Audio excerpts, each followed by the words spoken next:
Hello बच्चों, चलिए प्रश्न को पढ़ते हैं। बाष्पीकरण एवं क्वथनांक के मध्य अंतर के मुख्य बिंदु बताइए। तो आइए बच्चों, सर्वप्रथम मुख्य अवधारणा को समझते हुए हम इस प्रश्न को हल करते हैं तथा विस्तार पूर्वक इस प्रश्न के संदर्भ में समझते हुए बाष्पीकरण एवं क्वथनांक के बारे में समझते हुए इनके अंतर को स्पष्ट करते हैं। तो सबसे पहले आइए हम इनके अंतर को ले लेते हैं। तो यहाँ एक तरफ हम ले लेते हैं बाष्पीकरण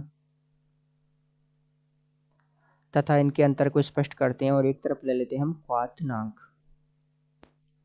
तो यदि हम बिंदु के अनुसार बात करें इनके अंतर में, तो पहला बिंदु इसके अंतर का होगा कि ये प्रत्येक ताप पर होता है। तो बाष्पीकरण जो है प्रत्येक ताप पर होता है,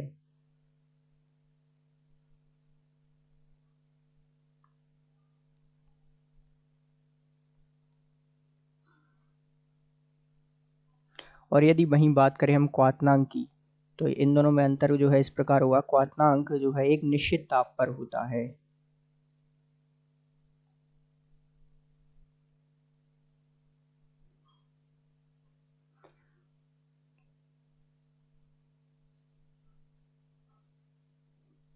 इसी प्रकार इसमें बात करें बिंदु 2 की, तो ये जो है धीरे धीरे होता है। बाष्पीकरण जो है धीरे धीरे होता है।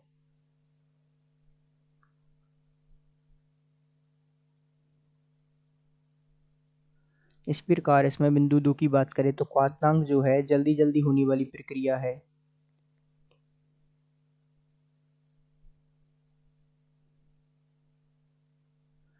अब यदि हम और विस्तार पूर्वक इसके अंतर की चर्चा करें, तो आइए फिर से हम इनके अंतर की लिखते हैं। तो यहाँ एक तरफ हम ले लेते हैं बाष्पीकरण तथा क्वथनांक में हम अंतर देख रहे हैं। अब यदि हम बात करें तीसरे बिंदु की, इसके अंतर की, तो ये जो है शांत क्रिया होती है।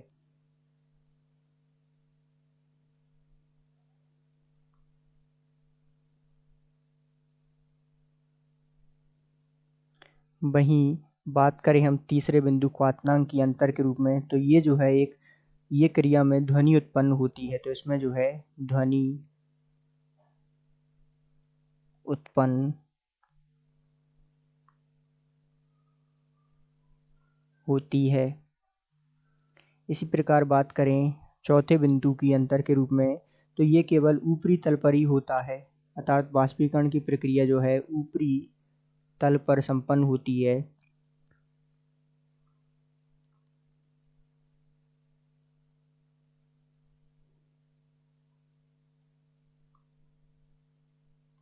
वहीं बात करें हम चौथे बिंदु के रूप में क्वथनांक की, तो ये सारे द्रव में होता है। तो संपूर्ण द्रव में ये प्रक्रिया होती है, तो सारे द्रव में होता है। तो इस प्रकार जो है महत्वपूर्ण बातें अंतर के रूप में हम जो है